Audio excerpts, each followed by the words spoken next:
હાય, આજે તમને લોકોને ગમતા ટોપિક ઉપર વાત કરવાનો છું. મને મેસેજીસ ફોન્સ લોકોના આવતા હોય છે અને લોકો મળે ત્યારે શું વાત કરતા હોય છે ખબર છે? સાંભળો. હેલો સર, મારે તમારી પિક્ચરમાં એક્ટિંગ કરવી છે, મને રોલ અપાવો ને. સાંભળ્યું ને? એક્ટિંગ કરવી છે પિક્ચરમાં. કેવી રીતે? અમારે શું કરવાનું એવું પૂછતા હોય. તમે કામ અપાવો ને. બહુ અઘરું છે, એવી રીતે કામ ના મળે.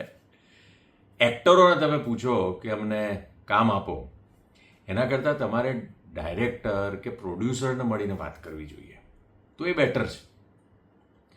પણ એક્ટિંગ તમને લાગે છે તમે કરી શકશો? ના, એટલે શું હોય છે, એક્ટિંગનો કીડો તો બરાબર છે, પણ બચપનથી એક્ટિંગ તમારા અંદર, મનમાં, મગજમાં, તમારા શરીરની અંદર ભરેલું હોય છે ભાઈ. એટલે સમજો કે નાનપણમાં તમે સ્કૂલની અંદર ડ્રામામાં ભાગ લીધા છે. કોલેજની અંદર આવ્યા પછી શું તમે કોલેજમાં કંઈક કર્યું છે?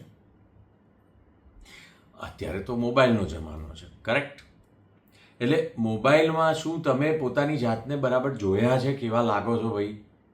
કે પછી એક્ટિંગ તમે કેવી કરી શકો છો? પોતાની જાતને શૂટ કર્યા છે કોઈક એક ડાયલોગ લઈને કે કોઈક સીન તમારા મિત્રો સાથે મળીને કંઈ પણ કર્યું છે?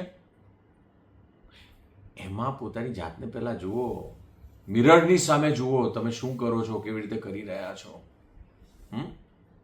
એટલે તમારે એક્ટિંગ કર્યા વગર, કંઈ પણ એક્સપિરિયન્સ વગર તમારે ડાયરેક્ટ પિક્ચરમાં કામ કરવું હોય એવું તમે કહેતા હો છો. મેં એક્ટિંગ ક્લાસ કર્યા છે, ડાન્સ ક્લાસ કર્યા છે. હા, મેં તો બધે કામ કર્યું છે, જેમ કે સ્કૂલમાં ડ્રામામાં રહી છું, પછી કોલેજમાં પણ મેં પ્લે કર્યો છે. અરે, અમે તો અમારા પાડોશીને ત્યાં બધા સ્ટ્રીટ પ્લેમાં પણ મેં ભાગ લીધો છે.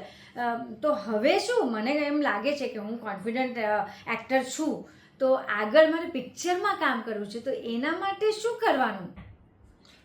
હવે જો તમે કદાચ કંઈક એક્સપિરિયન્સ આ રીતે કર્યો હોય, કે કદાચ ડાન્સ ક્લાસ કર્યા હોય, કે ક્યાંક એક્ટિંગ ક્લાસ કર્યા હોય, કે ક્યાંક ડ્રામામાં કામ કર્યું હોય સ્કૂલમાં અને કોલેજમાં, તો પછી તમારે પ્રોફેશનલી જે ડ્રામા થતા હોય છે ને તમારા ગામમાં, તમારા શહેરમાં, ક્યાંય પણ, ત્યાં જઈને લોકોને મળીને કોશિશ કરવી જોઈએ કે તમને એમાં કામ આપે. એમાં કામ આપે તો બેસ્ટ. કારણ કે એક્ટર માત્ર આમ કંઈ પણ એક્સપિરિયન્સ વગેરે એક્ટર નથી બની શકતો. એને 3-4 વર્ષનો કમસે કમ એક્સપિરિયન્સ હોવો જોઈએ, ત્યારે જ એ જઈને એક પ્રોપર કે સારો એક્ટર બની શકતો હોય છે. તરત ને તરત નથી બની શકતો. અચ્છા, સમજો કે હવે બધો એક્સપિરિયન્સ પણ થઈ ગયો, કામ પણ આવડી ગયું, તમે પોતાની જાતને લોકોને બતાવ્યા કે ભાઈ હું કેવું કરું છું, કે તમારા મોબાઈલમાં તમે જે શૂટ કર્યું એ લોકોને બતાવ્યું. હવે નેક્સ્ટ સ્ટેપ છે. એટલે મેં એવું જાણ્યું છે કે ફોટા પડાવવા પડે, એટલે આમ સરસ સરસ મોડર્ન લુક, દેશી look, traditional look, western look, અલગ અલગ લુકમાં, અલગ અલગ એક્સપ્રેશનમાં ફોટા પડાવવાના હોય.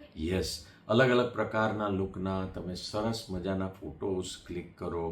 જો પરિસ્થિતિ એવી ના હોય કે તમે બહાર જઈને કોઈ સ્પેશિયલ સ્ટુડિયોમાં ફોટો ક્લિક ના કરી શકાય, તો મોબાઈલ તો લગભગ બધા પાસે હોય છે.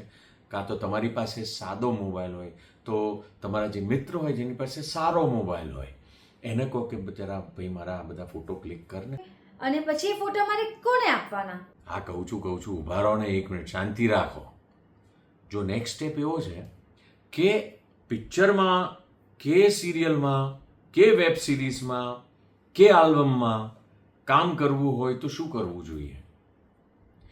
એક સારામાં સારો ઓપ્શન એ છે કે તમે જે કાસ્ટિંગ એજન્સીઝ હોય છે, કાસ્ટિંગ એજન્સી એટલે એ છે ને દરેક ઉંમરના લોકોને, છોકરાઓ, છોકરીઓ, દરેક ઉંમરના લોકોને, પુરુષો, સ્ત્રીઓ, બધાના બાળકો, બધાના છે ને એ લોકો ઓડિશન લેતા હોય છે, વિડીયોઝ રાખતા હોય છે. અને જ્યારે કોઈ ફિલ્મ્સ બનવાની હોય મોટી કે નાની, એ લોકો બધા કાસ્ટિંગ ડિરેક્ટર્સ જે હોય છે કે કાસ્ટિંગ એજન્સીઝ હોય છે એ લોકો સાથે વાત કરતા હોય છે કે અમને આ ઉંમરના આ પ્રકારના આ વ્યક્તિની જરૂરત છે તો તમે અમને આપો. એટલે એ લોકોને કાસ્ટિંગ એજન્સી પાસે એક પ્રકારનું એક આખું છે ને એક ડેટા હોય છે. આ પ્રકારના ઉભરતા કલાકારો, નવા કલાકારો કે પછી સિનિયર કલાકારો બધાનો એ લોકો પાસે ડેટા હોય છે. અને એ જે સુટેબલ રોલ હોય ને એ પ્રોડ્યુસરને કાં તો ડિરેક્ટરને કાં તો રાઇટરને કહેતા હોય છે કે અમારી પાસે આ વ્યક્તિ છે જે આ કામ સારું કરી શકે છે. એટલે આ એક સારામાં સારું ઓપ્શન છે. તમે પહેલાં તો જાત મહેનત કરો, પોતાની જાતને એક્ટર તમે છો કે નહીં એ પહેલાં જાણો, એમાં મહેનત કરો, એમાં શીખો. આટલા વર્ષો પછી હજી પણ હું પોતે એક્ટિંગ જાણે શીખી રહ્યો હોઉં ને એવું જ મને લાગે છે. હું કોશિશ સતત કરતો હોઉં છું કે હું કંઈક નવું કેવી રીતે કરી શકું, નવા પિક્ચરો જોઉં, નવી નવી વાતો સાંભળું, રીડિંગ, વાંચન ખૂબ રાખવું જોઈએ.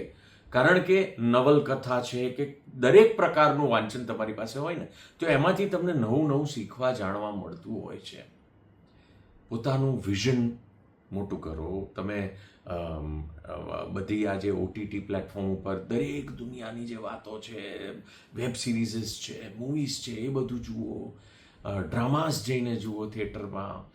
આ બધું કરશો ને એટલે ધીરે ધીરે તમને એકચ્યુઅલ એક્ટિંગ શું કહેવાય ને એ તમને ખબર પડતી જશે. ટેકનિકલ એસ્પેક્ટ્સ એના સમજો, કેમેરાની સામે ફેસિંગ કેવી રીતે કરાય, લાઇટિંગ કેવી રીતે સંભાળાય, લોકોની સાથે જ્યારે ડાયલોગબાજી કરતા હોય છે મોટા સિનિયર તમારી પાસે એકદમ ધરખમ એક્ટર આવી ગયો તમારી સામે તો તમે ફફડી જશો સાહેબ. એટલે તમે એ કંટ્રોલ કેવી રીતે કરી શકો છો, પોતાની ઉપર કોન્ફિડન્સ રાખીને મહેનત કરીને તમે કેવી રીતે એ સીન કે એ શોટમાં ટકી જાઓ છો, લોકોના દિલમાં ઉતરી જાઓ છો, લોકો તમારું કામ વખાણે છે. આ બધી જ વસ્તુ તમને જાણવી, સમજવી બહુ જરૂરી છે. ખાલી આમ જ મૂડ થયો ને હા યાર હવે પિક્ચરમાં કામ કરવું છે એવું નથી હોતું મારા વાલા. એટલે અમને લોકોને ફોન કરો કે મેસેજ કરો ને એ બધું તમે બંધ કરો. એટલે મેડમ તમે સમજી ગયા ને આખી વાત? હા સર, સમજી ગઈ. એટલે હવેથી હું તમને હેરાન નહીં કરું, પણ હું ડાયરેક્ટર, પ્રોડ્યુસર અને કાસ્ટિંગ એજન્સીને મારા ફોટા આપીશ કે મારા પાસે કંઈક હશે કે મેં કોઈ સીન કર્યો હોય કે કંઈક કામ કર્યું હોય એવી રીલ કે એવું કંઈક વિડીયો સબમિટ કરીશ અને એ લોકો પાસે ફોલોઅપ લઈશ. એટલે આ રીતે ધીરે ધીરે કરતા કોઈ પહેલેથી એક્ટર જન્મતો નથી. શોખ, અંદરથી મહેનત, એ કરતાં ધીરે ધીરે એ ડેવલપ થતું હોય છે. કદાચ એક્ટર તરીકે જે જન્મ થતો હોય છે એને પણ ભાઈ ખૂબ મહેનત કરવી પડતી હોય છે. એટલે તમે લોકો કરો, મહેનત કરો, પોતાની જાતને તરાશો. ડાયમંડ છો, ડાયમંડ તમે તરાશો પોતાની જાતને, કરો મહેનત અને બનો એક્ટર.